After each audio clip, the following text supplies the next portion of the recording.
Hey guys, and welcome to Charged Up News, a weekly roundup of EV stories from around the globe.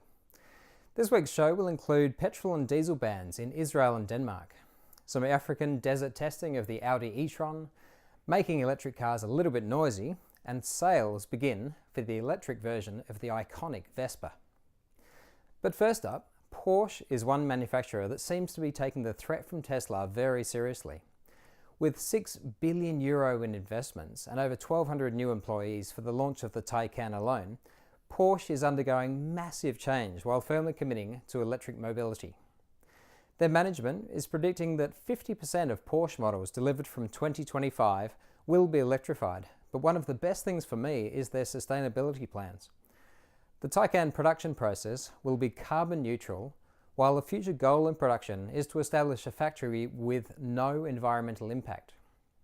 What we know about the Taycan so far is that it will be an 800-volt, 600 horsepower, four-wheel drive sports car with a 0 to 100 per hour time under 3.5 seconds, 0 to 200 in less than 12 seconds, range around 500 kilometers, much less than the upcoming Tesla Roadster, but Porsche is sticking to the idea of speed instead of weight. Porsche will build 400 high-power charging stations with a capacity of 300 kilowatts per charging point across Europe by the end of 2019, and is also planning to install more than 2,000 AC charging points at destinations such as hotels. The recharging could be as fast as 15 minutes for 400 kilometers, or if you just need a quick 100 kilometer top-up, a 4-minute charge. Amazing. Audi has released footage of their brand new E-Tron desert testing in Namibia in southwest Africa. Now you would expect an Audi Quattro to be good off-road as they've been refining the four-wheel drive design since the original Quattro was released in the 80s, where it completely dominated the World Rally Championship. But it is still awesome to see this new generation of electric cars coming through with little to no compromise in performance or handling. As you can see from the footage, Namibia is an extremely dry place. They have battled with recurrent and devastating droughts and floods in the recent years, and on the back of the latest report from the Intergovernmental Panel on Climate Change, which looks specifically at the impacts on water-stressed countries, it seems perfectly appropriate to test and showcase a zero-emissions vehicle in a country which will have so much to lose if we don't make some serious changes. Speaking of the IPCC report, 12 years is the amount of time that the world's leading climate scientists have given us to make unprecedented changes to transport, energy, and food production in order to prevent climate catastrophe. And Israel and Denmark are the first countries to act immediately on the research. Both countries have made statements that from 2030 onwards, new sales of petrol and diesel cars will be banned, with only electric cars being available in Israel, while Denmark will phase out all new hybrids by 2035. The two countries have very few plug-in cars at present, so it will be interesting to see how the incentives, infrastructure and availability of cars progresses with the full support of their respective governments. Bollinger Motors has announced that they will also build a pickup version of their all-electric sports utility truck. Sharing the same internals as the B1 with its dual motor, all-wheel drive, hydro-pneumatic suspension and 120 kilowatt-hour battery pack, incorporating more cargo options was a priority for the B2. The rear tray will be the same size as a traditional 6x4 trailer, and for carrying 16-foot lengths of timber, it will also have the same pass-through design as the B1. With 520 horsepower, a 0 to 60 mile per hour time of 6.5 seconds, a 100 mile per hour top speed, 10 to 20 inches of variable ground clearance, a 7,500 pound towing capacity, 200 mile range, room for 4 adults, fast charging, and a portable power supply for tools, machines, and even off-grid cabins, this could be the only vehicle you need for the rest of your life. I showed my partner these, and she definitely wasn't all that complimentary about the looks, but for me, as I've been a big fan of the Land Rover Defender, I love it. In Valencia, Spain, Nissan has made their debut in the 5th season of the Formula E Championship at the Circuit Ricardo Tormo.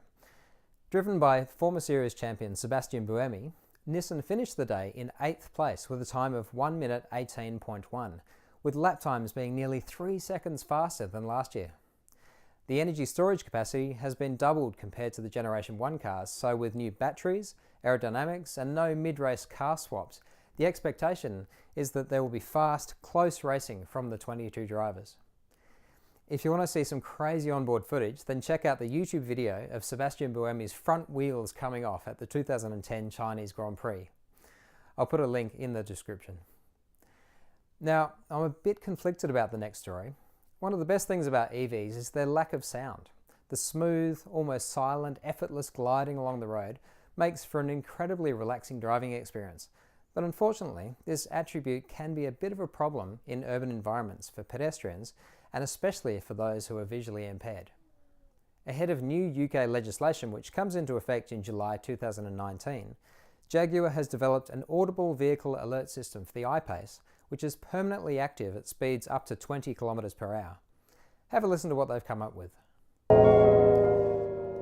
Now, I totally understand the need for cars to make some noise, but can you imagine 10 to 20 years down the road, when there are millions of EVs on the road, the potential cacophony of whining and beeping sounds coming out of vehicles every time they're moving at less than 20 km per hour? The Piaggio Group in Italy has started the online booking campaign for the Vespa Electrica, where European customers can reserve the first versions of the iconic scooter. Performance-wise, the scooter will be similar to the 50cc models, but with much better acceleration and hill starts.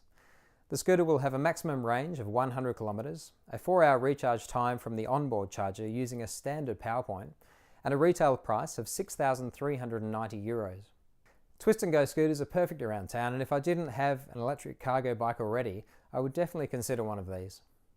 In our last story for the week, Alta Motors, the electric motorcycle company from California, has continued their impressive performance racing against gas bikes, with the latest podium finish at the Carnegie Classic Hill Climb in Tracy, California.